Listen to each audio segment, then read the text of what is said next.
میرا کزن بچپن سے مجھے بہت پسند کرتا ہے۔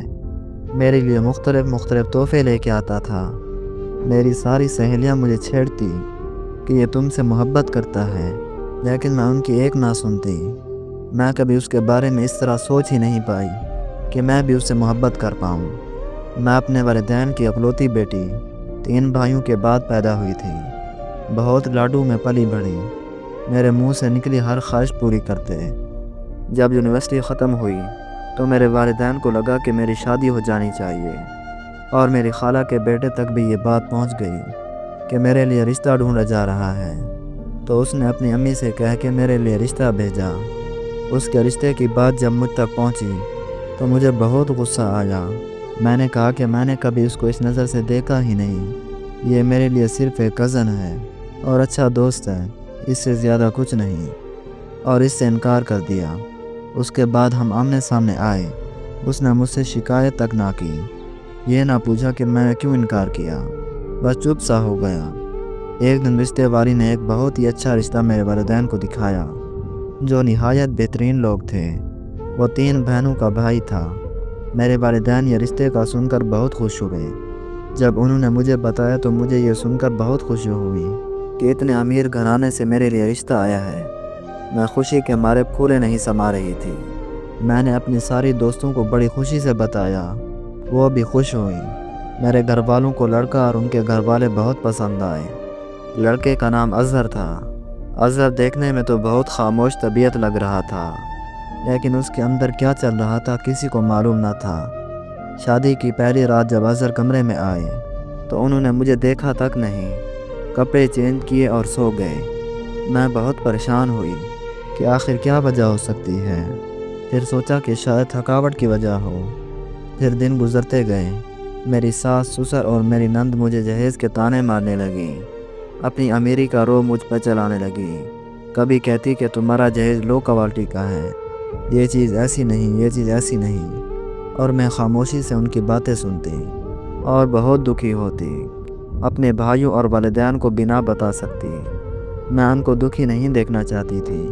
اب اظہر کا رویہ میرے ساتھ اور برا ہوتا گیا۔ ایک دن میں نے اس سے پوچھ لیا کہ کیا آپ یہ شادی نہیں کرنا چاہتے تھے، یا کوئی اور بات ہے، یا مجھ سے کوئی غلطی ہوئی ہے؟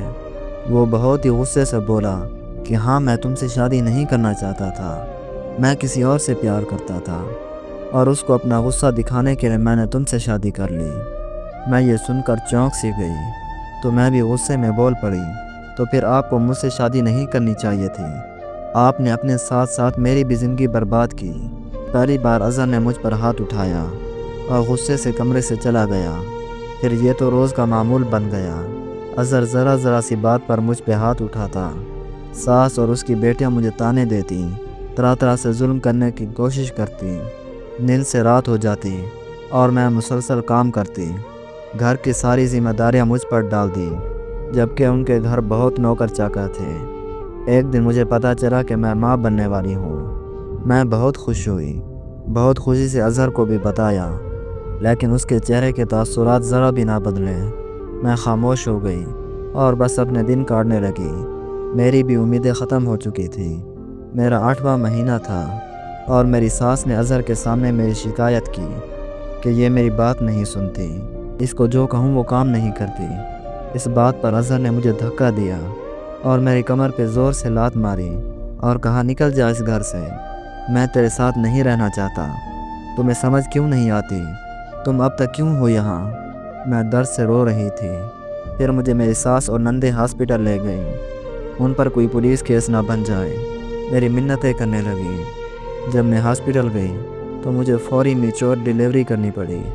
8 ماہ میں مجھے اپنے بیٹے کو جنم دینا پڑا، اور اس دن جب میں نے اپنے بیٹے کو ICU میں دیکھا تو میں بہت روئی۔ وہ 7 دن ICU میں رہا اور میں نے اپنے بیٹے سے معافی مانگی، کیونکہ یہ میری غلطی تھی کہ میں ایسے ٹاکسک ریلیشن شپ میں رہ رہی تھی۔ مجھے تو ایسی شادی کو کب کا ختم کر دینا چاہیے تھا، جس میں نہ میری عزت نہ میرا وقار تھا۔ میرے والدین آئے اور مجھے گھر لے آئے۔ بس اب میں اپنے بیٹے کے لیے جینا چاہتی تھی اور اس کو اچھی زندگی دینا چاہتی تھی۔ میں نے خلا لے لی اور اپنی عدت مکمل کی اور پھر نوکری کی تلاش کرنے لگی۔ میرے والدین اور بھائیوں نے مجھے بہت منع کیا، میں اپنے بیٹے کو کسی کے در پر کسی کی ذمہ داری نہیں بنانا چاہتی تھی۔ ایک دن میرا وہی کزن کامران آیا اور اس نے ایک دفعہ پھر اپنے والدہ کو رشتے کے لیے بھیجا۔ میں جب اس سے ملی تو میں نے اس سے کہا کہ تم کیوں مجھ جیسی لڑکی سے شادی کرنا چاہتے ہو جس نے پہلے تمہیں دھتکارا اور پھر ایک ایسے ریلیشن شپ سے نکل کے آئی ہوں کہ میں شادی کے بارے میں دوبارہ سوچ بھی نہیں سکتی۔ اس نے پھر مجھے سمجھایا اور کہا کہ تمام مرد ایک جیسے نہیں ہوتے۔ میں اس پہ ایک دفعہ بھروسہ کر کے تو دیکھوں۔ میرے بھائیوں اور والدین نے بھی مجھے بہت سمجھایا کہ ننھے سے بچے کی ذمہ داری میں اکیلے نہیں سنبھال سکتی۔ کامران نے مجھے یقین دلایا کہ وہ میرے بیٹے کو مجھ سے بھی زیادہ پیار کرے گا۔ پھر ہماری شادی ہو گئی۔ میں کامران کے ساتھ اب بہت خوش ہوں۔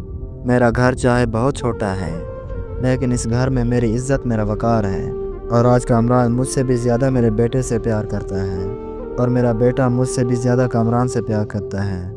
ہم امیر گھرانے کے رشتے دیکھ کے بہت خوش تو ہو جاتے ہیں لیکن ہم یہ نہیں دیکھتے کہ اس میں انسان رہ رہے ہیں کہ نہیں، کیونکہ گھر چھوٹا ہو یا بڑا، پتہ یہ لگانا چاہیے کہ ان گھروں میں انسان ہے یا حیوان۔